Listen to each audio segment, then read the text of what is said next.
Honorable Minister for IT and BT, Science and Technology and Tourism, Government of Karnataka, Mr. Priyank Kharge, to address the gathering.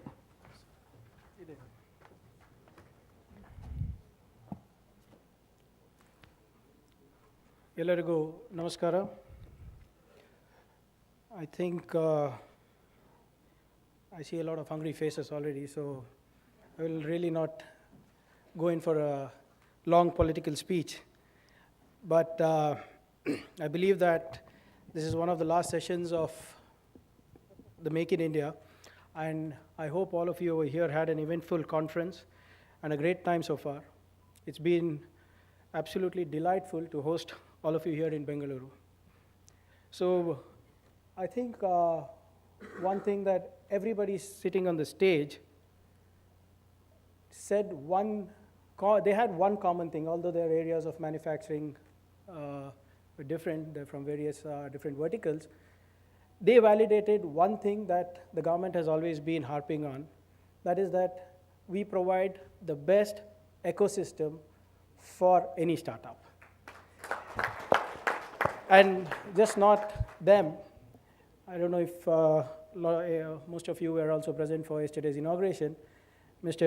Venkaiah Naidu as well, the Honorable Minister from the Government of India, he said that the whole world is looking at India, and if you're a wise man, you'll invest in India, and if you're a wiser man, you'll invest in Bengaluru. So the validation comes from the opposition as well.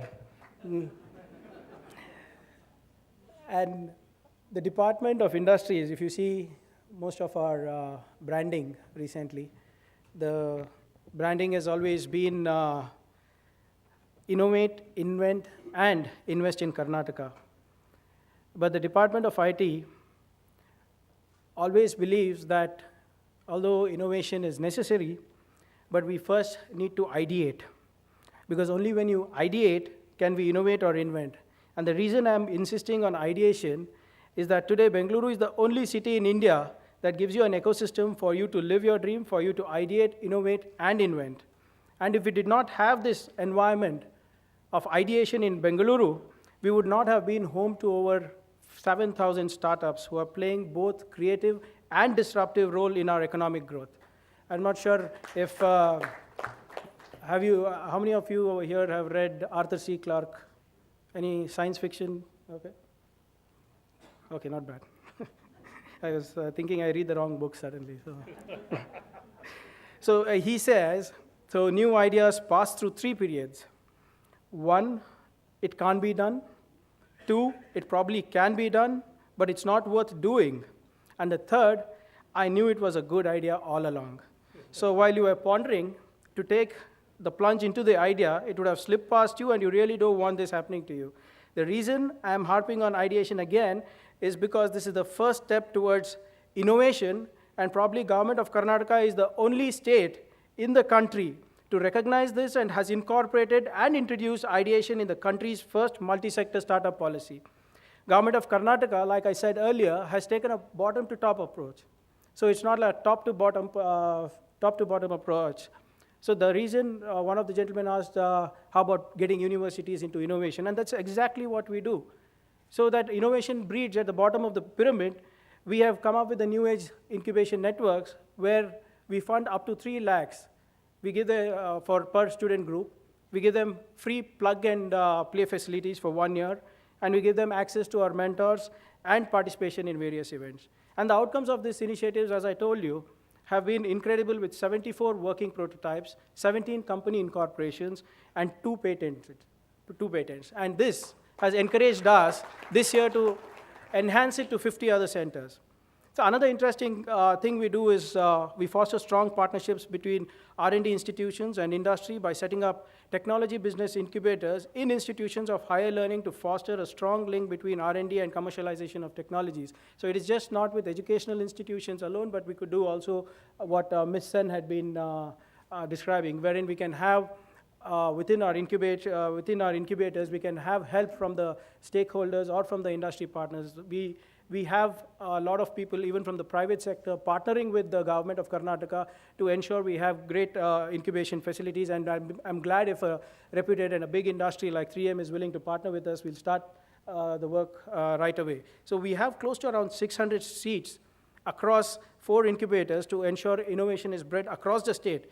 And I'm very glad to share with you that more than 70 companies have graduated from our incubators so far. One of the most important facets of Karnataka startup policy is a scheme called the Idea to POC, the Idea to Proof of Concept. In this scheme, if any startup has a valid idea or has a good idea or has a potential to disrupt the vertical, the government of Karnataka is ready to incubate them in any of our warehouses or accelerators, and also fund up to rupees 50 lakhs for developing the idea into a working prototype or proof of concept. I'm sure none of the startups had this this kind of a jump start which you would have required. Otherwise, I'm sure you would have been one of our pride unicorns by now. But I hope that in the near future, we'll have more unicorns coming up from our city of Bengaluru. So besides this, we are also very glad to announce that ever since we have started our startup cell. I'd like to bring this to the attention of Mr. Shailendra Singh, that just like how we have done a Startup India, Stand Up India initiative, the government of Karnataka, the Department of IT also has a separate startup cell where we have relationship managers to address the concerns of startups and entrepreneurs. Because a lot of people think that government is a maze and you just can't get past it. So we have created a startup cell wherein we'll be helping startups, we'll be hand-holding startups for whatever requirement it is, whether it could be funding requests, policy changes, whether it could be mentoring requests or patenting requests. And we are looking for funding in the sectors of IT, electronics, agriculture, artificial intelligence, tourism, amongst various other verticals. So the idea is we have a corpus of close to around 200 crores for us to ensure that innovation happens in Bengaluru. So besides that, even our BioVenture fund, because that requires a longer gestation period, so a lot of people think that we are very tuned to IoT and only the e-commerce aspect of startups. But we also have a BioVenture fund of 50 crores, and I think we are the biggest venture fund in the biotech area in India. And also we are the only fund in the country who's giving out 10 crores for creating original IP content in animation and gaming. So our spread, you see, is right from agriculture to aerospace.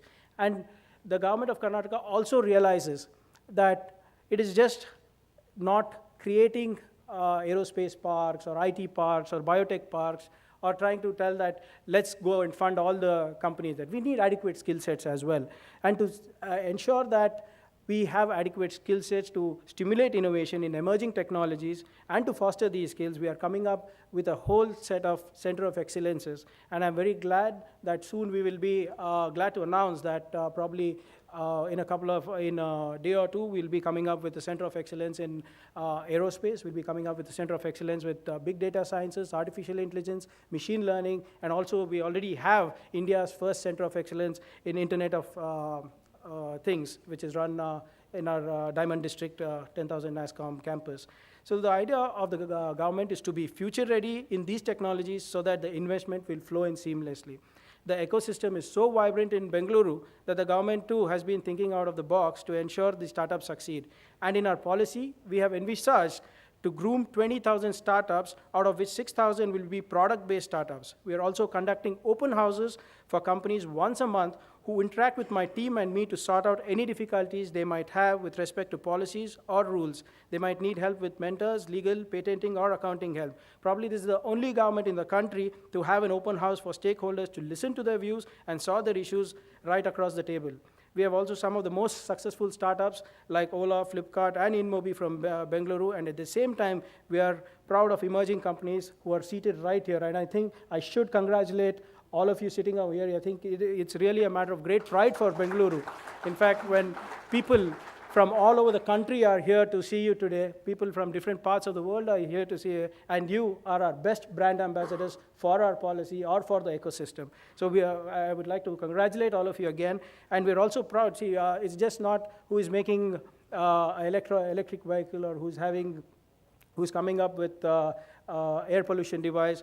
It's also about how the ecosystem allows you to dream much more than you can actually do. So we have a startup like Team Indus who wants to put a robot on the moon, that Har Indian Ka Moonshot. So this is what the government is doing. We are creating an ecosystem which will allow you for ideation, innovation, and invention.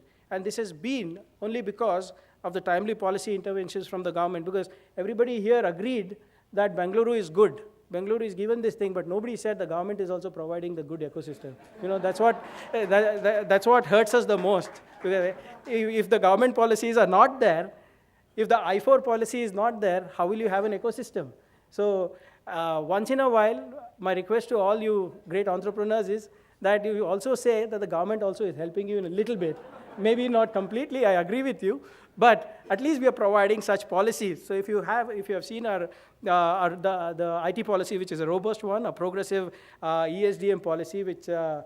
Vaidyanathan just spoke about, and we also have India's first animation, gaming, and comics policy to ensure we have that we are also a part of the emerging technologies destination. So the idea is to ensure that Bengaluru moves away from its old image of enabled services, IT-enabled services. So we were the back office operations for the entire world, and probably that's why 3M came first, I guess.